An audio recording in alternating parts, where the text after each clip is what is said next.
Analyze the definition of an element. The identity of a specific chemical element is determined solely by its atomic number, which is the number of protons in the nucleus. Evaluate the role of neutrons. Atoms of the same element can have different numbers of neutrons. These variations are known as isotopes. For example, carbon 12 and carbon 14 both have 6 protons but different numbers of neutrons. Evaluate the role of electrons. Atoms can gain or lose electrons to become ions without changing their identity as a specific element. Identify the false statement.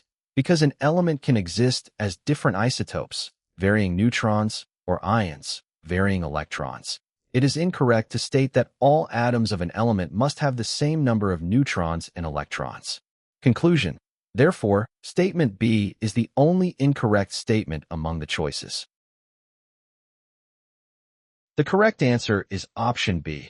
All atoms of a given element must have the same number of protons, neutrons, and electrons.